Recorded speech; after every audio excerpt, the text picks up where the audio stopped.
Bonsoir. Merci aux organisateurs de m'avoir permis d'assister, moi qui fais partie des sciences molles, à une manifestation de sciences dures. En fait, je m'intéresse beaucoup à cette partie du monde et à cette époque. Je suis en train d'écrire d'ailleurs un ouvrage sur l'Océanie avant Cook. Alors, aujourd'hui, ce que nous allons voir, c'est donc les conditions assez rapides de sur la navigation à l'époque qui précède Cook. Il y a beaucoup. Donc, nous commençons par cette gravure, par ce petit bout de gravure qui est une des premières représentations de pirogues faites par les Européens. Mais ce qui m'intéresse surtout, c'est la seconde, c'est-à-dire effectivement celle dessinée par John Weber et gravée par la suite et qui montre le mouillage de Cook dans la baie de Keokua, à Hawaï, et qui nous narre, mieux qu'elle nous raconte d'ailleurs, non pas une rencontre entre deux mondes, mais plutôt l'étonnement des Européens face finalement à ce monde polynésien, ce monde des navigateurs polynésiens, puisque, vous le voyez, autour des navires de Cook, qui sont ici, vous avez effectivement tout un groupe de bateaux, alors plus ou moins sophistiqués, de la petite pirogue habituelle monoxyle à des pirogues plus importantes. Et puis ici, surtout, vous avez la première représentation occidentale d'un surfeur, puisque effectivement nous sommes à Hawaï et que l'on pratiquait dans les milieux aristocratiques le surf. Alors, ce document donc pose le problème. Que font ces gens qui sont venus d'Asie, dont les ancêtres sont venus d'Asie? Que font-ils à Hawaï? Comment sont-ils arrivés? Avec effectivement des embarcations très frêles, avec des embarcations totalement différentes de l'embarcation européenne qui, lui, est plutôt une forteresse qu'un bateau qui navigue comme ça. Comment se fait-il que ces gens, en plus, quand on les regarde un peu de plus près, ont fait des grandes expéditions, y compris jusqu'en Californie? Comment se fait-il qu'ils n'avaient pas peur de prendre la mer? En fait, la réponse est toute simple, et c'est ce que je vais vous démontrer. Ce sont les hommes de la mer. Ils sont nés de la mer et ils passent leur temps sur la mer. Alors, trois parties. La première étant effectivement les trois âges de la vie de l'océanien, en commençant par l'enfance, puisque dès son plus jeune âge, l'enfant apprend la mer par le jeu et le jouet. Nous sommes effectivement dans une société traditionnelle, donc l'apprentissage est très important. Il y a énormément de petits jouets. J'en ai sélectionné un en particulier qui me semble intéressant. C'est ce petit jouet qui s'appelle, dans les îles de la Société, un tiri ora, qui effectivement est simplement fait avec un petit morceau de bois, une feuille, de la fibre et effectivement une petite cordelette pour tenir tout ça. La cordelette est très importante en Océanie. Elle est faite en coco et elle a effectivement la caractéristique pour les Océaniens d'être sacrée et de posséder du mana. Cet enfant apprend sur les bords du rivage, c'est-à-dire que c'est vraiment au contact de la mer qu'il commence à voir ce que c'est que la houle, qu'est-ce que c'est que le vent, les effets du vent et de la houle. Quand il est plus grand, il aura un objet de ce type, c'est-à-dire effectivement une maquette. Toutes ces maquettes qu'on trouve dans les musées ne sont pas des maquettes, en fait ce sont des jouets d'enfants, ou du moins de grands enfants. On en reparlera. Et puis, effectivement, il va apprendre le vent avec un cerf-volant. Il va apprendre la navigation un peu plus loin. Et puis, il va apprendre aussi la solidarité, l'équipe. Il y a beaucoup de jeux collectifs, que ce soit des concours de natation, que ce soit des concours de modèles réduits, que ce soit des concours de cerf-volant entre les enfants. Donc, il va grandir et il va, dans certaines îles seulement, connaître en plus, quand il sera adolescent, deux plaisirs particuliers. La planche à voile, qu'on appelle le totoyer, dans les îles de la Société, faite avec une voile de pandanus, bien évidemment, et puis le surf. Mais le surf à Hawaï est très aristocratique. Et ce qu'il faut remarquer, c'est qu'il est réservé non pas aux hommes seulement, mais aux hommes et aux femmes de l'aristocratie. C'est l'aristocratie, non pas le genre, qui détermine ce sport. Alors, à côté de cet apprentissage, qui est un apprentissage donc de jeu, il y a un apprentissage plus théorique, c'est ce que vous avez sur la photographie à côté, où effectivement, on va apprendre à des enfants ce qu'on appelle le compas des étoiles, c'est-à-dire que sur la plage, on leur fait effectivement, on leur pose des cailloux pour leur montrer où sont les îles par rapport à la leur ou par rapport à un autre endroit, puisque en Polynésie, chaque étoile indique une île, puisque à son zénith, il y a une étoile et de l'autre côté une île. Et puis, effectivement, il va ensuite apprendre la mer avec les adultes, puisque son père va l'emmener à la pêche, va l'emmener en voyage, et qu'il va continuer son apprentissage. Le côté festif de cet apprentissage, ce sont les chants qui sont effectivement des espèces de chansons de gestes, mais qui donnent effectivement des indications, qui sont des indications cartographiques importantes. Alors, quand il est adulte, eh bien, il devient le maître de sa propre pirogue. À quoi ça sert? Eh bien, il va d'abord à la pêche. Il est associé aux équipages des grands varas ou des grands vakas, ça dépend des langues polynésiennes. Les finalités de ces expéditions sont multiples. Soit c'est des campagnes de pêche, je vous renvoie à la pêche à la bonite à Salomon, soit c'est des cycles d'échange, comme le cycle de la Kula, bien connu, où effectivement on va échanger des marchandises, ça correspond grosso modo à notre commerce. Et puis effectivement, il y a d'autres voyages, comme les grands voyages entre Fénois. Alors j'emploie ce terme parce qu'en fait, il y a 3 Fénois. Il y a la Fénois de départ, c'est-à-dire la patrie de départ, la patrie d'arrivée, et le Fénois, c'est aussi le bateau qui transporte ces gens-là. Donc effectivement, on voit bien que le bateau est considéré comme aussi sûr qu'une terre. Et puis il y a les explorations et enfin la guerre. Mais la guerre n'est jamais une guerre navale, c'est une guerre qui sert à transporter les navigateurs pour faire des guerres terrestres. Quand il meurt, eh bien, ça continue, puisque dans la tradition et la croyance océanienne, on va dans la mer et on a énormément de tombes où on a des pirogues ou alors des fausses pirogues, mais des grands coffres en forme de pirogue, ou alors encore, comme aux îles Cook, on met le mort dans un linceul qui n'est autre qu'une voile de bateau.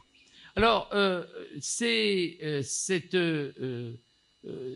Polynésiens, et principalement, mais aussi ces Micronésiens, un peu moins les Mélanésiens, eh bien, ils ont effectivement une histoire de construction navale extrêmement longue. Parce qu'effectivement, au départ, ils sont partis avec des bateaux qui étaient des monoxyles. Vous avez effectivement en haut une représentation d'un bateau qui est relativement simple. Alors, si vous enlevez le balancier, c'est un tronc d'arbre évidé. Et puis des radeaux, mais ces 2 embarcations ne disparaîtront jamais. En particulier, le radeau, c'est bien commode pour faire des voyages de marchandises assez lourdes. Et puis, effectivement, on va rehausser cette pirogue monoxyle et son balancier avec une fargue, c'est-à-dire des petits bordages. Ensuite, on va poser dessus, mais pas forcément, mais on peut poser dessus une espèce de plateforme qui, effectivement, va recevoir un habitacle. Puis ensuite, on va mettre 2 coques l'une à côté de l'autre, une plateforme entre les deux. Et je vous décris là, en fait, à grands traits, les différentes étapes avant de construire le Pai, qui était effectivement la grande pirogue, le grand catamaran qu'on connaît à peu près partout dans le Pacifique. Ces pirogues donc ont 2 caractéristiques. D'abord, ce qu'il faut retenir, c'est que l'équipage est toujours au niveau de l'eau, contrairement effectivement à ce qui se passe dans le bateau européen où l'équipage est toujours hors d'eau. Donc effectivement, ça veut dire que l'équipage est prêt à quel moment à faire des manœuvres s'il le faut. Et la deuxième chose, c'est que ces éléments sont assemblés avec des cordages, ce qui donne aux bateaux, aux embarcations, une souplesse extraordinaire, et ce qui fait qu'en fait, on a très peu de bateaux de ce type qui peuvent couler ou qui coulent. Ce sont des bateaux qui sont extrêmement résistants aux intempéries. Alors la construction de ces pirogues, eh bien, ça nécessite effectivement des rites précis, où l'océan est toujours associé. Par exemple, l'herminette qui va servir à couper l'arbre, eh bien, on la trempe le matin dans la mer pour la réveiller. C'est quand même assez beau comme image. Ça montre effectivement l'importance de la mer. Et puis ensuite, donc, on va effectivement construire une pirogue sous la houlette d'un spécialiste, en groupe. C'est toujours le groupe, quelle que soit la taille de la pirogue. Si une petite, c'était un groupe familial. Si une grande, c'est carrément un groupe plus important, un groupe planique, voire un groupe encore plus important. Et effectivement, chaque sous-groupe a une fonction. Les hommes valides, coupent, taillent, vont effectivement manœuvrer les choses dures. Les femmes tressent, les vieux font des cordes. Et puis, en fait, tout ça se fait dans un hangar à bateau. Et le hangar à bateau, dans nos régions, est vraiment un endroit sacré, quasiment un marae, pour les Polynésiens en particulier. La pirogue, eh ben, une fois qu'elle est mise à l'eau, elle est guidée. Elle est guidée par quoi? Eh bien, par très peu de matériel. Il y a très peu de matériel de navigation, mis à part, par exemple, les cocos qui sont percés de trous et qui permettent effectivement d'entendre le vent. Et le vent vous donne, enfin, surtout la nuit, pour savoir quelle est la direction du vent, si le vent a changé. Eh bien, le reste, c'est du savoir humain. On part, après avoir regardé le ciel et pris un certain nombre de précautions pour le temps qu'il va faire. Ensuite, on va effectivement observer les étoiles, puisqu'on pratique surtout la navigation de nuit. On part toujours à la nuit, parce qu'effectivement, le problème, c'est le soleil, c'est pas tant les intempéries.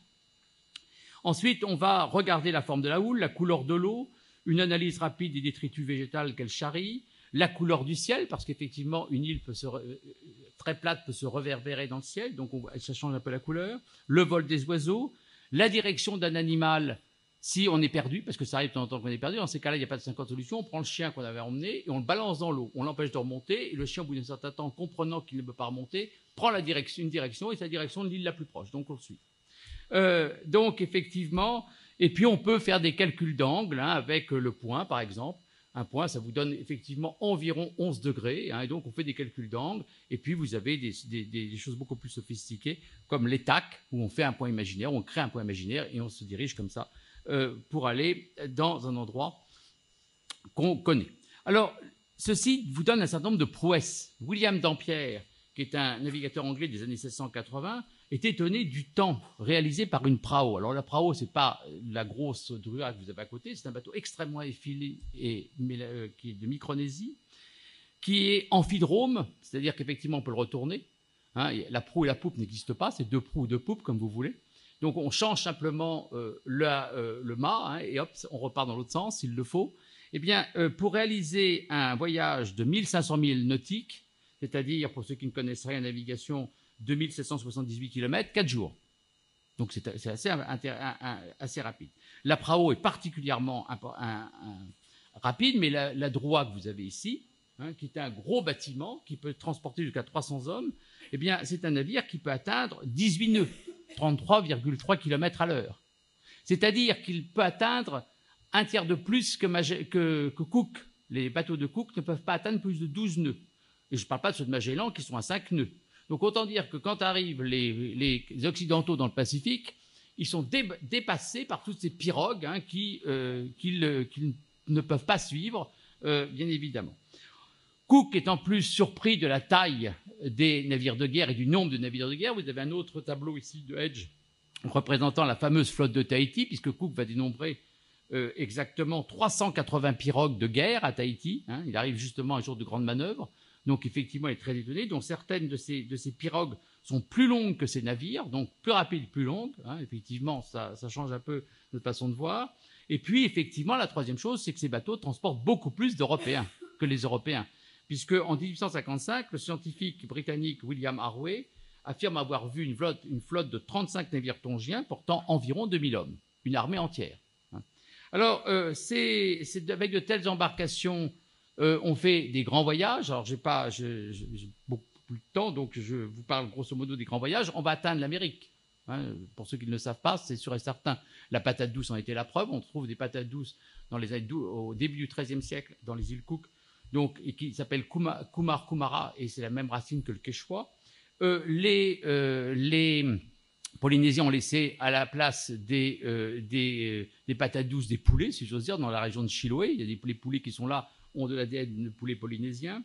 Et puis, les souvenirs des grands navigateurs sont effectivement entretenus par des chants. On connaît tous les chants, enfin, quand on s'intéresse à ce phénomène, on se connaît tous les chants de Lamai Kaiki, qui est un des derniers grands explorateurs de la fin du XIVe, début du XVe siècle, qui effectivement fera plusieurs voyages aller-retour, les îles Hawaï à Tahiti.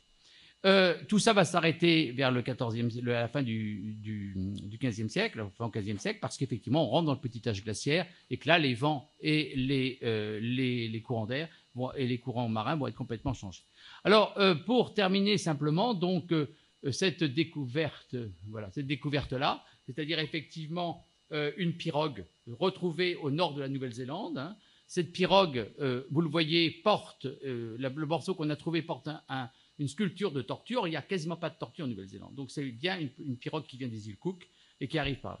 Alors, donc, ce qu'il faut retenir simplement, c'est qu'effectivement, les Polynésiens et les Micronésiens vont connaître effectivement un arrêt de ces grands voyages avec le 19e siècle, avec les maladies, avec les frontières. Il faut simplement noter que depuis les années 70, la communauté scientifique s'intéresse à ces types de voyages. Et vous avez effectivement ici le bateau qui a fait Hawaï-Tahiti en 1976, l'Okulea, qui est une grande pirogue et qui a fait donc les 5370 km séparant les deux îles du 1er mai au 4 juin 1976. C'est aussi un record qu'on aurait pu fêter, et qui effectivement s'est fait sans aucun appareil qui soit un appareil moderne. Ça s'est fait simplement avec un pilote micronésien, puisque le savoir micronésien a été conservé. Merci de votre attention.